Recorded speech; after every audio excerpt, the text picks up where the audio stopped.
happy Sunday. It's Janet Wakeland here with Remarkably Created, and today we're going to take a look at some ideas and inspiration for St. Patrick's Day. It's the next big party right around the corner. Thanks to Mardi Gras throws, I am set and I am ready for the next big party.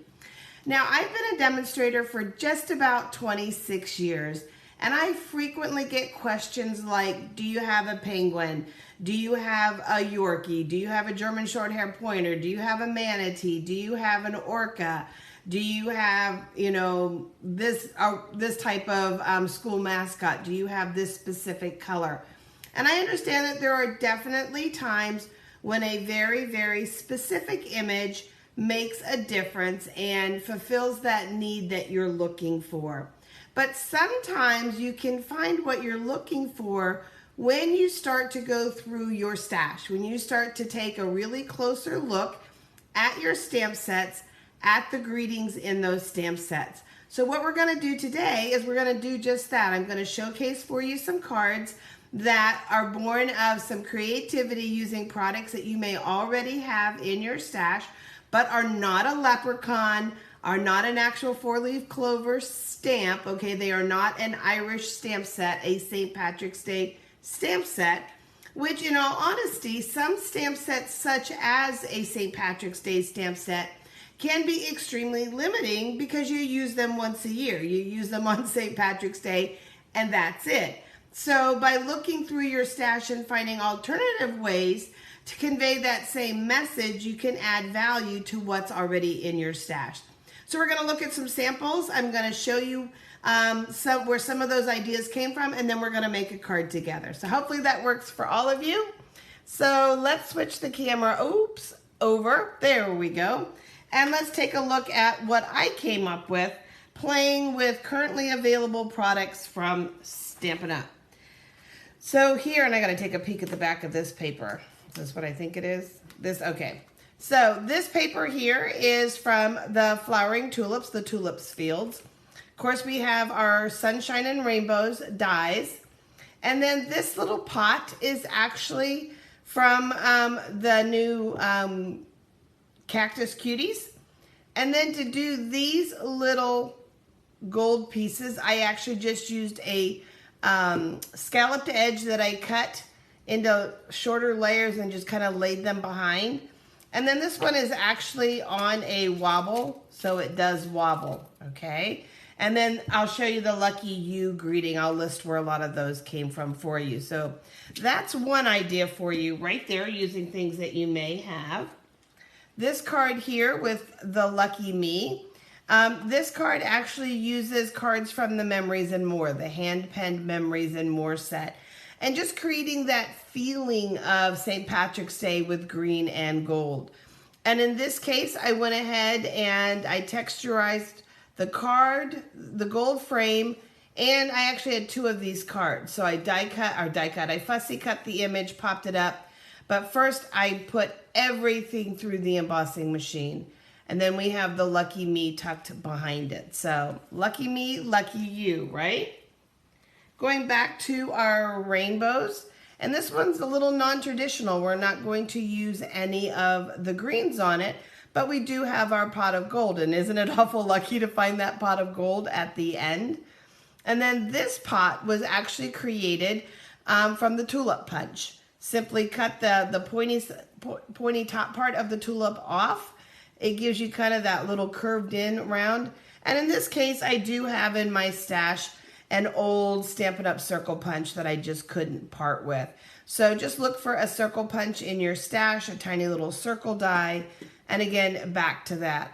The background here was created. There is in the basic border stamp, there is a cloud edge, and that was just simply put on the card and a blending brush over top of it to create that cloud-like background. And of course, glitz and glimmer and gold, so we had to use the ombre glimmer paper for that card. So a little non-traditional. We're not going to go with the green and the purple on that one. Then pulling another one in. This one here, much luck and good fortune. That's from the Crane of Fortune stamp set. This is the Expressions designer paper. This is some of the Abstract Beauty paper. And then this paper here, this is some from the Tulips. And to create our 4-leaf clover, I'm like, what is that?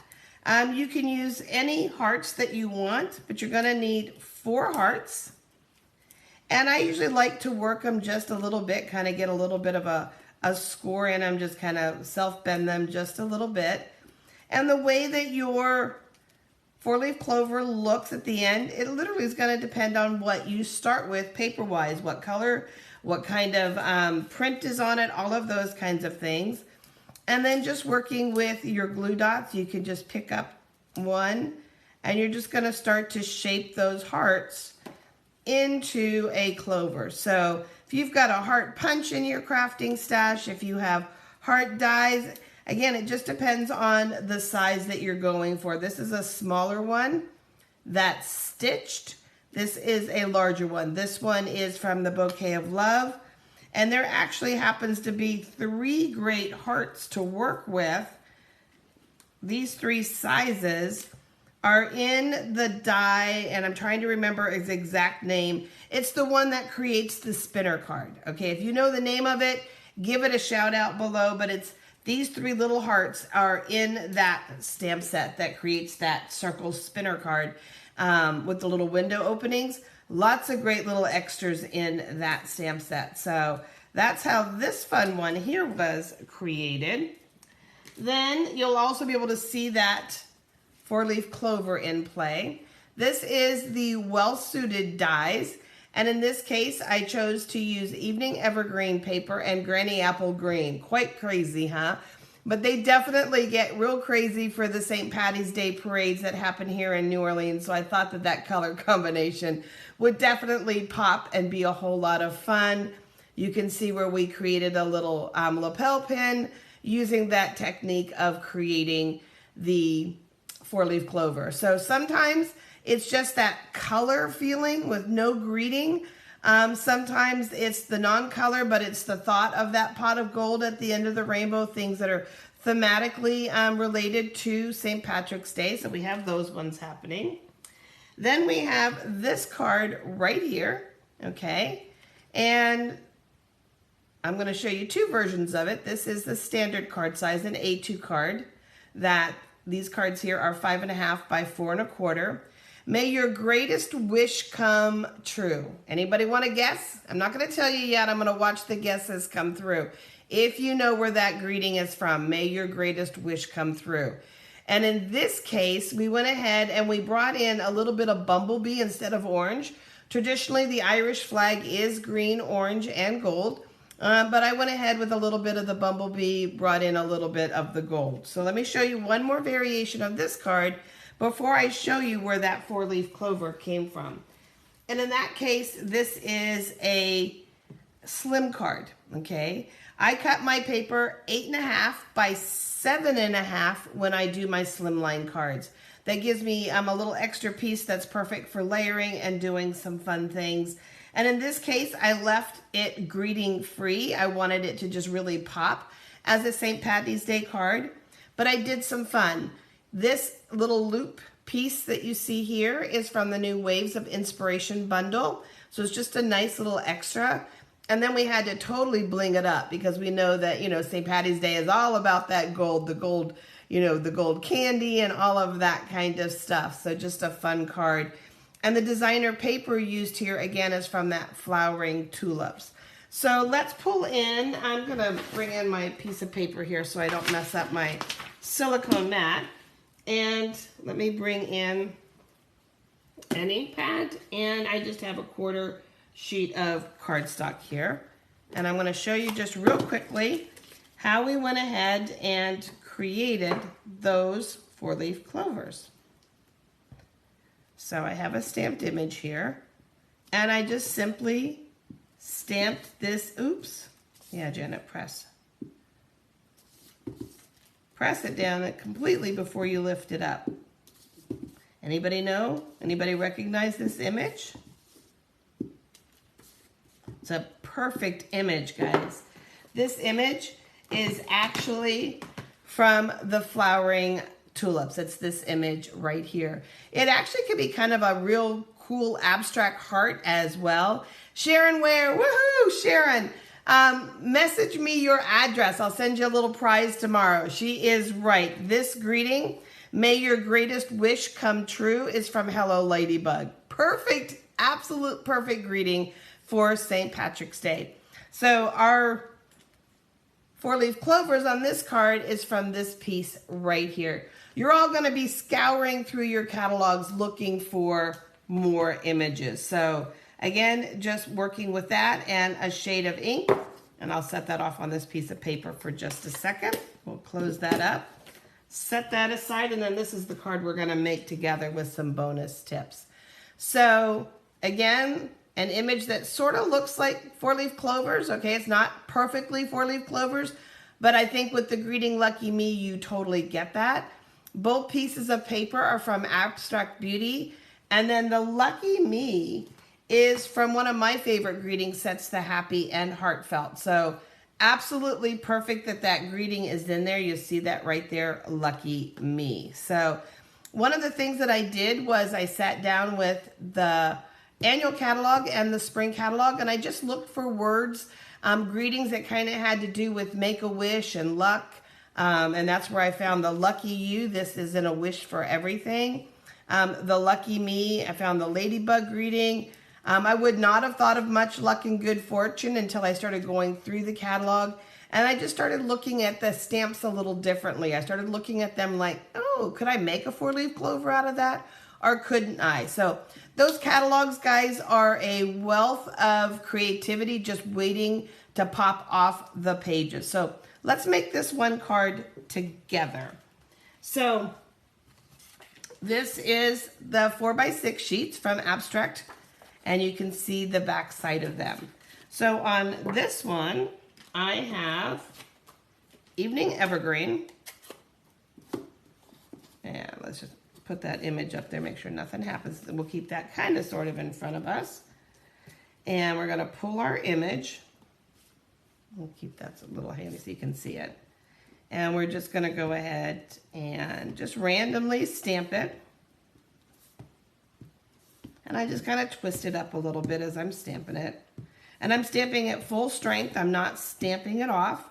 I don't need to go the whole way down because I am gonna end up cutting it. So then let's take our aqua painter, or the new ones are the water brushes. I still have the old school aqua painters. Actually, I have both, but this one is the one that happened to have water in it. And all I'm gonna do is bleed out that evergreen. Okay, I'm just taking the aqua painter right to the paper and just bleeding out that ink that I just put on there. We're gonna do this for a second and let it dry while I show you the greeting and a fun tip.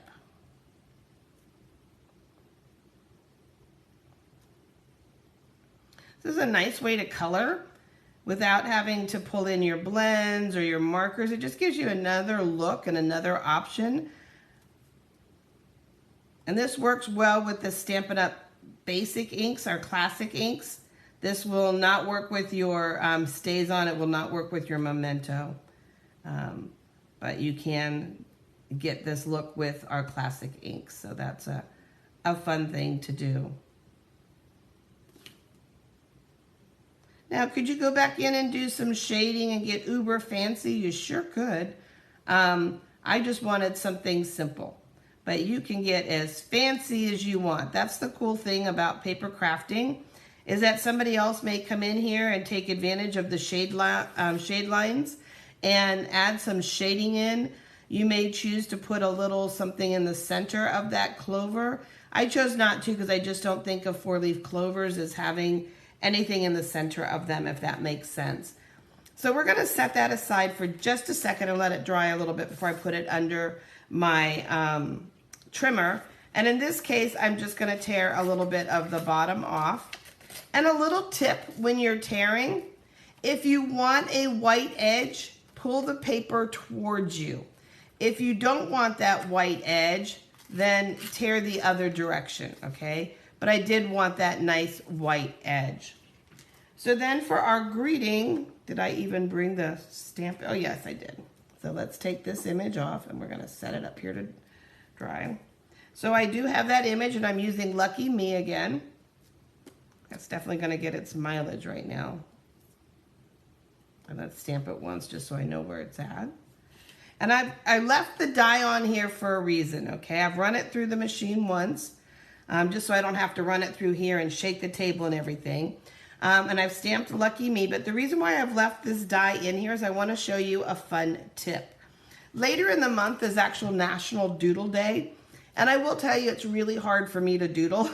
I look at my stick figures and I'm like, seriously, how did I even make it out of kindergarten?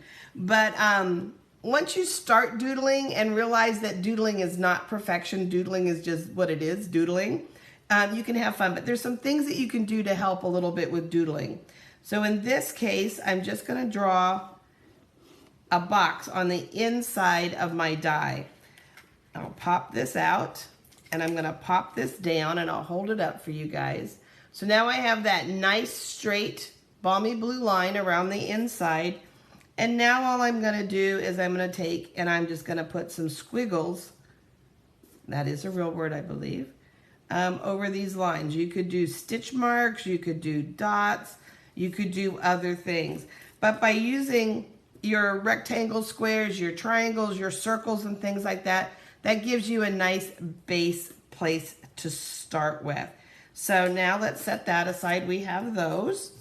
And let me bring in my paper trimmer. This still looks a little damp, but nothing that's gonna smear or be crazy. And I'm gonna cut from this end anyway. So I'm gonna cut at 5 1/4.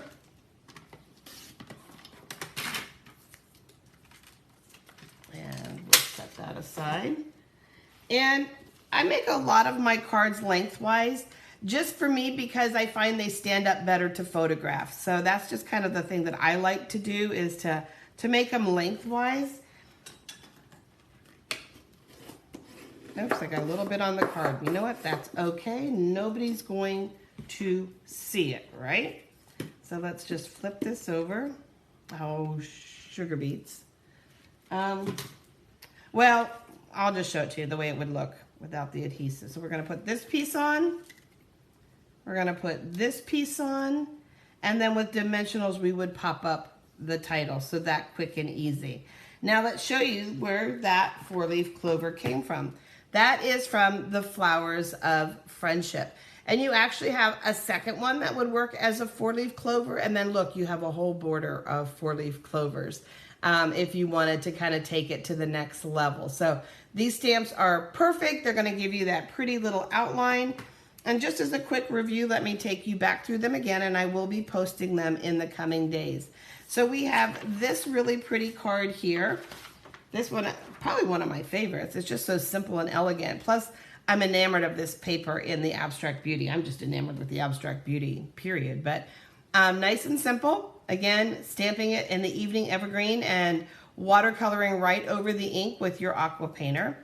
These were the two that were done with the image from the flowering tulips. This paper here is from the 6x6 Regals paper pack. This is our bumblebee ribbon and our gold ribbon. Of course, Sharon got that greeting right. Thanks, Sharon. May your greatest wish come true. No greeting. Sometimes it's nice just to let all your artwork on the front talk for itself. This card here, we're going to use our well suited and make our little leprechaun suit and jacket. Inside is where the white comes from. And it's actually pretty clean on the back side, so not a whole lot. Sometimes when you get to doing a lot of layering, it's kind of crazy. I also ran it through the folder, Tasteful Textures, same folder that I used here. For me, it's right up there with the Subtles folder. It's just such a nice folder to have. This card here used the heart die from Bouquet, and I showed you in the beginning of the video how you can use any type of heart. It doesn't matter. Big hearts, little hearts, small hearts. It just depends on the size finished clover that you want on your car. Greeting from the Cranes of Fortune, paper from Expressions, paper from, which one? Double check, make sure I said it right. Abstract Beauty. So you can see where I got a lot of use out of that pack. Playing with our Sunshine and Rainbows dies, the Tulip punch, an old punch I had in my stash, and then some glimmer paper. These images were from the hand pen Memories and More. Again, ran everything through but this top layer through together to kind of give it that kind of flat and cohesive look. Tucked in the Lucky Me, and then our little bouncing pot of gold. That's probably why I can never catch it, because it's always moving, right? So lots and lots of fun ideas for you guys. Grab that catalog, a cup of tea, a cup of coffee, and go through that catalog looking for ways that you can create that fun St. Patrick's Day feel without having to own a very specific St. Patrick's Day stamp set. Get that money's worth out of those amazing products that are sitting on your shelf. And happy St. Patrick's Day a little bit early, guys. Take care.